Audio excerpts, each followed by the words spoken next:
Hey everyone, welcome. My name is Melissa LaMunyon and I am a massage therapist. I am here today with the lovely Karina Rachel and we're going to talk about headaches. So this is a sister video to our video on back pain where we gave a bunch of tips for reducing or eliminating your back pain. And now we're going to talk about headaches, while demonstrating a relaxing face, neck, and chest massage.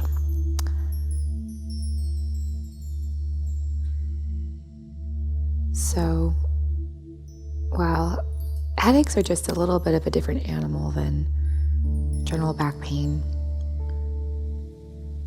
the neck and head are a very complicated structure. You know, you have the smallest bones in the spine working together to support the heaviest part of our bodies. Our head's basically the same thing as, it's as heavy as a bowling ball. And so we have these wonderfully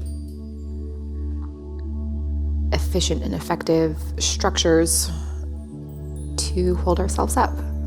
So there are so many different ways to get a headache, and there are so many different ways to deal with them. Let's see. Let's just start out with talking about stress. So, reducing stress is the overall and underlying strategy for a lot of these tips. That was wordy. Let me say that stress can be a culprit with your headache. And oftentimes, the things causing your headaches can be causing you stress.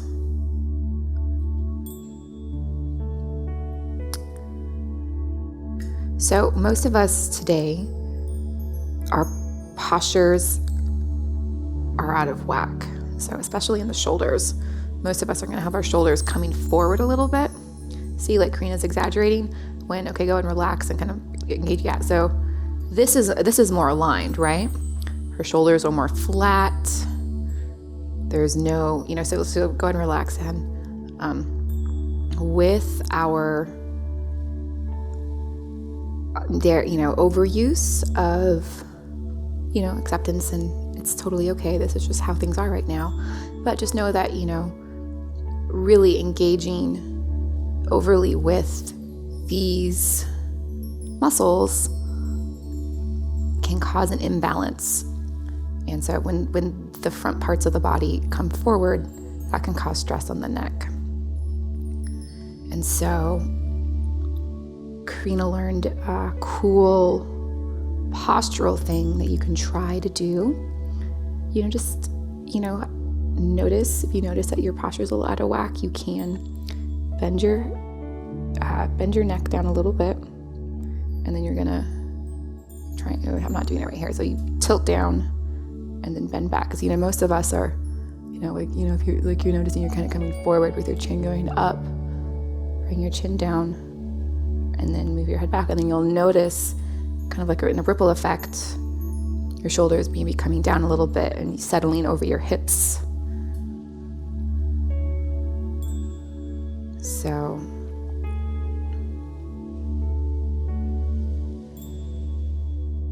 that can be helpful.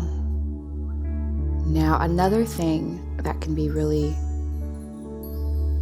problematic when it comes to headaches is eye strain. So if you press right here, take a deep breath. I'm just going to gently sink in.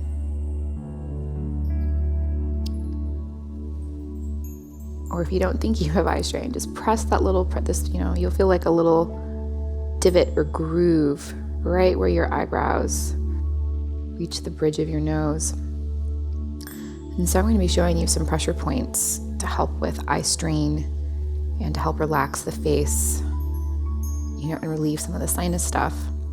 But like I was saying, there's so many different ways we can get headaches. If like there's a structural piece going on in your hips that can cause headaches, food sensitivities, chemical sensitivities, digestive issues can all correlate. I don't know if you guys have heard me talk about migraines before, but that's one thing that I really haven't hacked, because there's such a complex and potent imbalance. Your hormones can affect your headaches. Personally, I find that if I'm digesting poorly, specifically if I'm constipated, that can result in like a weird kink in my neck. It's interesting. I guess there's some pressure points having to do with the large intestine in the neck. So going back to stress, any kind of pain you have is going to be aggravated by stress. Because when we're in stress, we're in survival mode, and your body isn't caring about pain. Your body cares about staying alive. The problem is that we get into survival mode. Sometimes we get stuck in it, and we don't actually have a bear to run away from.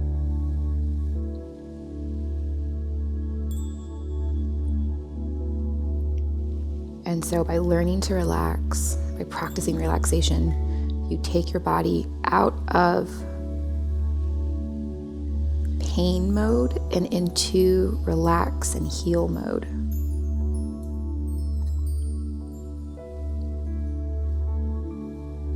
And one very powerful way to get your body into that place is to use essential oils. Essential oils have a physical effect on the body. They're going to increase your circulation or reduce inflammation or decrease muscle spasms.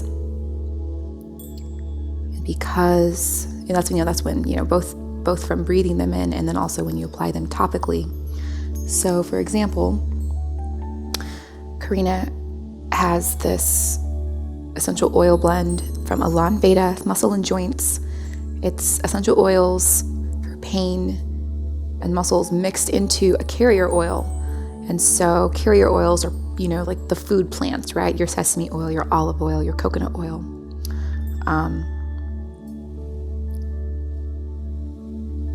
And yes, I know you probably shouldn't be putting this on your eyes. Just be really careful. Maybe don't do this at home. Or just be aware that, essential oils and eyes, be very careful. Lavender is a really great oil for pain. So are rosemary, eucalyptus, and rose.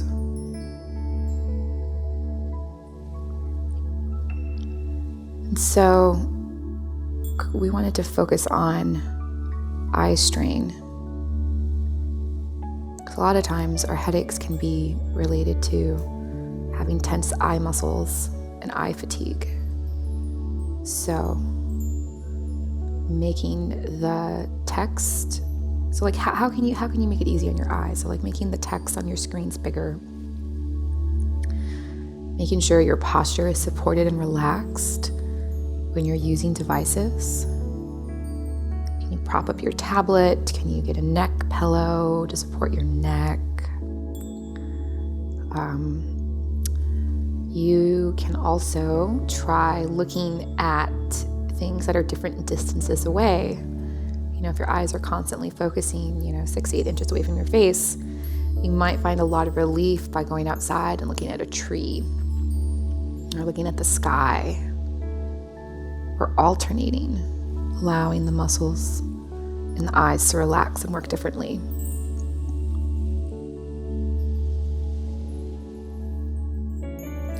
Another thing you can do, especially if you have pain in the base of your skull, is to look at your brow point right here. And so by using, focusing your eyes at your brow point, you are stretching different muscles and relaxing other ones that might be causing your headaches.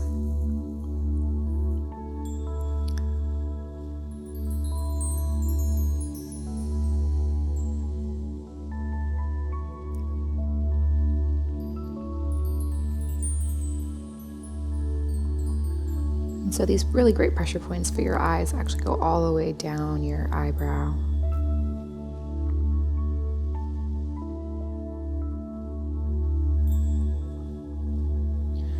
So going on the outside piece, going outside, putting your bare feet on the ground can actually be really helpful with headaches. And so again, just getting gentle movement. It's fine if you don't exercise. Can you do little bits of micro movement throughout the day? Can you pretend to be a kitty cat? Cats get up and they stretch and then they go off and do their thing. And so shifting the mindset, kind of the way noticing your posture can become just a little practice you do throughout the day. So can doing little stretches, when you stand up, just stretch your body out long, lift your hands over your head. You know what feels good. It's more about feeling good. Like, how can you move your body, do little stretches and micro movements in ways that feel really good. And, maybe going outside and looking at the sky and maybe even putting your feet on the ground for a few minutes. That can be part of that, right? So then we get some de-stress. Being outside, we got some micro movements. You relaxed your eye muscles by looking at the tree and then at the sky. Safely, obviously, don't stare into the sun.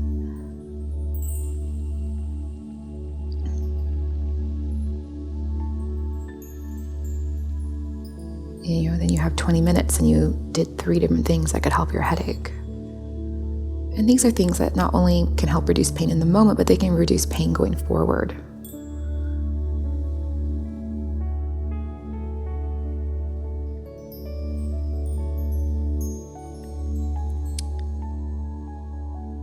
So we really like Ayurveda's muscle and joint essential oils, and then of course our benevolent nourishment lavender massage oil. So another thing that can cause headaches is sinus pressure. So I just wanted to throw a little plug in for neti potting. That can relieve headaches.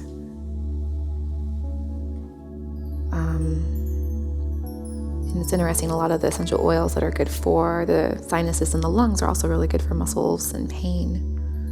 They have that similar opening, clearing actions.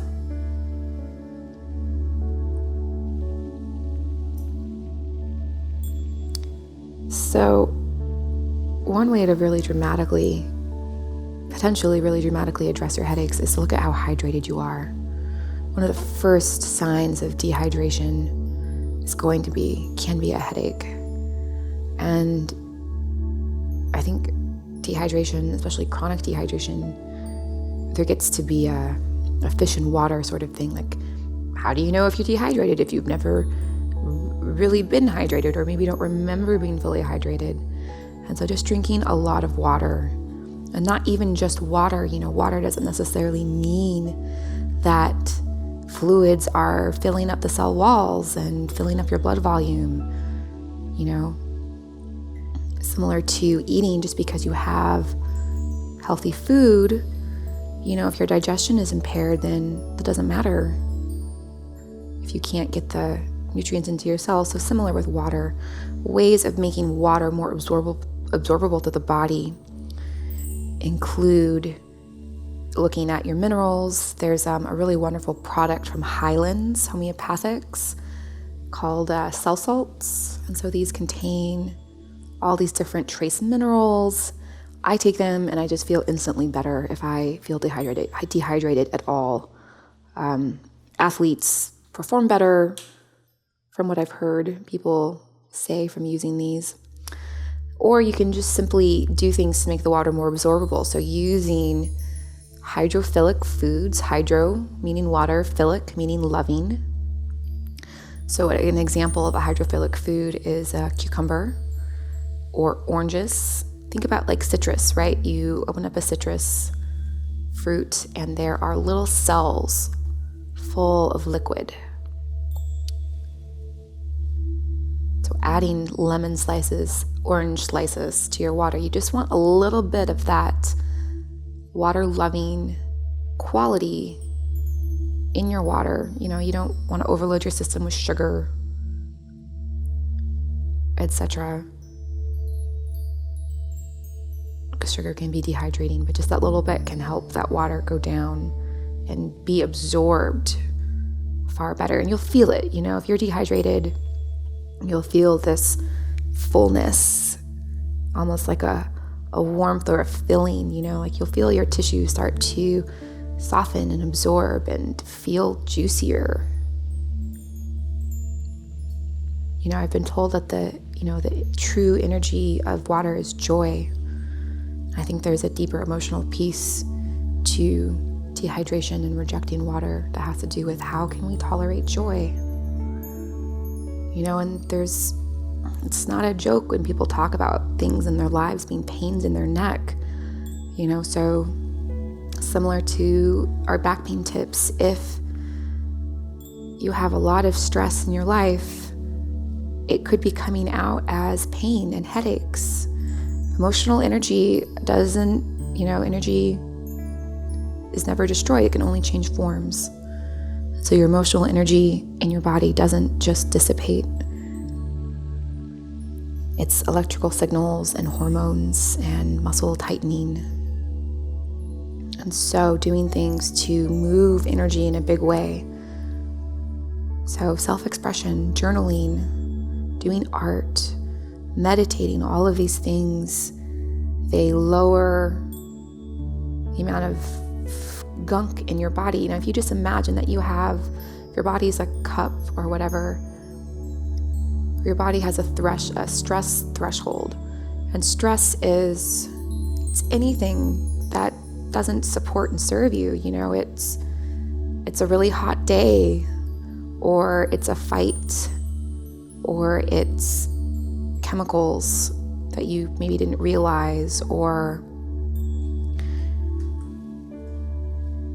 you know, it's not breathing and having more free radicals in your body. It's all of these different things that contribute to our body's threshold. And so sometimes the easiest approach is to look at what can I most simply and easily change, which is why water can be such a powerful tool. You know, it can be, depending, you know, everyone's different. I know some people really hate drinking water, but if you're somebody who has a water bottle and already tries to hydrate, it might take less energy to shift your hydration practices in such a way that you get really big results. So when it comes to all of these different tips and tools that we're offering, all of them need to fit under the umbrella of being simple and easy, and most importantly, doable. You know, sometimes doing an elimination diet is not doable, and that's okay. You could start with simply thanking your food, whatever you're eating, when you eat it.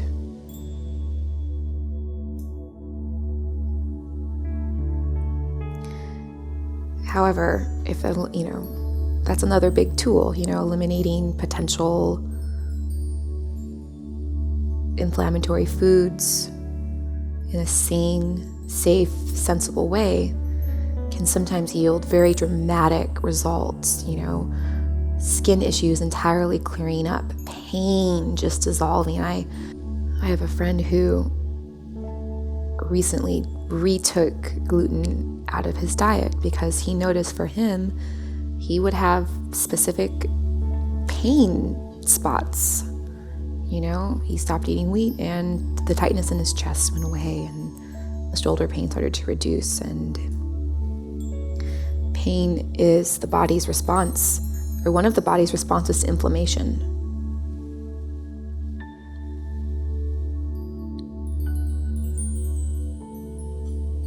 And like I said, everyone's pain is a different sort of lock, and everyone's key is going to be different. One person's key is not necessarily your key.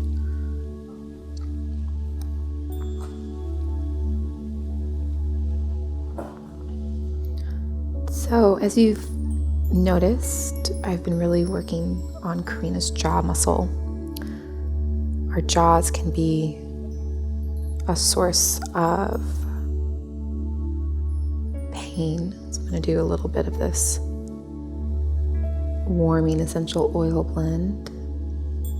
And so just to give you more names, there's eucalyptus, juniper, I love juniper oil, rosemary, ginger, peppermint, wintergreen, lavender, and heliochrysum. That's a real expensive one. It has to do with forgiveness, actually. Deep resentments.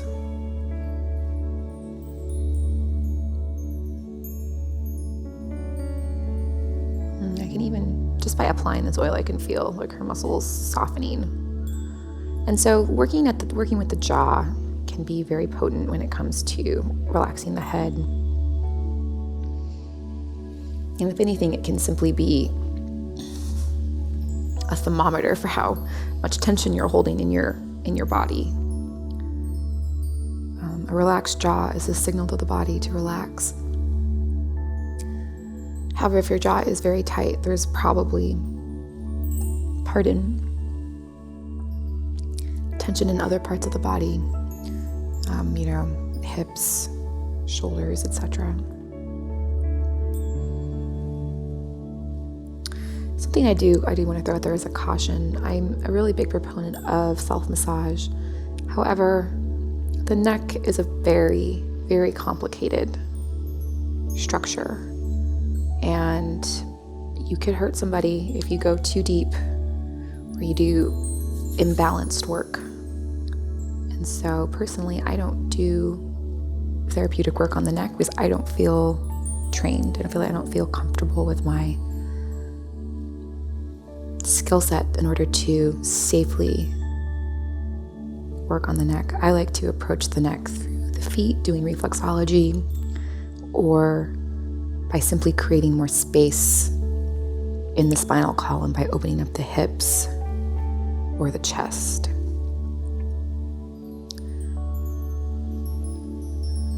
So I would think, before I do any deep massage on my own neck, I would do some of those eye exercises. I would follow a reflexology protocol for sinuses and really work on my toes and spine, and my spine reflex, the arch of my foot. And then I would also consider working on my chest muscles. And that's one of those things. Sometimes self-massage, are you going to create more tension in your body by doing massage? Then you will relieve. However, just knowing that, this is something you could possibly do. Notice how I'm getting in, so rib right in between. Our rib cage is a structure that often gets really tight and locked up. But sometimes even just relaxing, this line of tension, around a hand and arm going up into the shoulder, that can help reduce headaches. We have a lot of videos on Psychetruth for neck and back pain. I have 2 reflexology DIY videos, one on stress and one on, I think, asthma and allergies. That might be helpful to you for your headaches. The biggest piece, if you're going to try and do reflexology for your headache, is to make sure you open up the ankle and the larger, the base of the foot, in the middle of the foot before you go into the toes.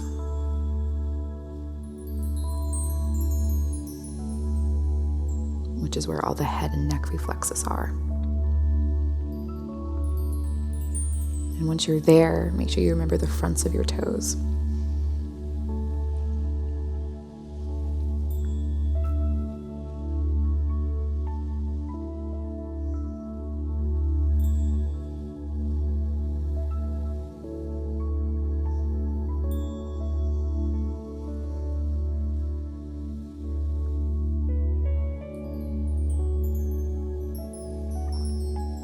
So, quick review. Consider your eye strain. How do you support yourself while using computers and tablets? Can you make the text bigger? Can you move the screen further away from your face? How can you support your posture when you're sitting and screening for a long time? Going outside, putting your feet on the ground, looking at different things at different distances to help relax the eye muscles, looking at your brow point to relax and stretch eye muscles, doing the neck thing where you come from here to here and back, like imagining your head balancing on your neck, looking at your posture, not your posture, your repetitive motions, trying to engage these fingers while relaxing these. That will help to draw the shoulder blades onto the back, which brings the neck more into alignment. Looking at your stress, meditation and journaling, art, some kind of expression, considering essential oils for both their stress relief and their physical topical effects, lavender, rosemary, and eucalyptus being great ones. Considering your sinuses, neti potting.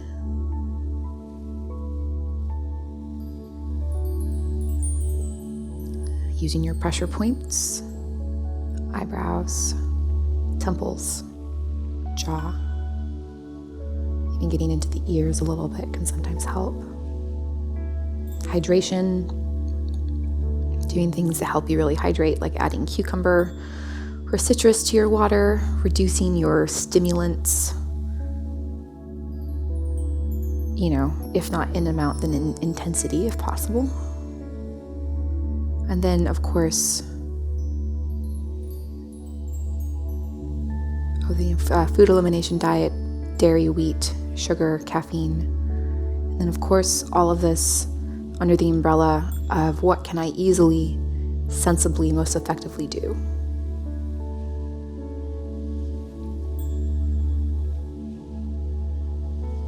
If I could wave a magic wand and take away all of your pain, I would. That is not how it works, or at least if it is, I haven't found that wand yet. So I hope in the meantime that these tips and tricks give you lasting, permanent relief. Please leave a comment. Let us know how you like this video, or if anything you know of that's helping your neck pain, please share with the other viewers.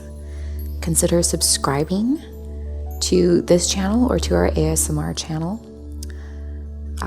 We just have so many resources, and we would love for you to partake and enjoy. Thank you so much, everybody. I will see you again soon. Check me out on both Psychetruth channels. And again, I'm Melissa LaMunyon, and this is Karina Rachel signing off.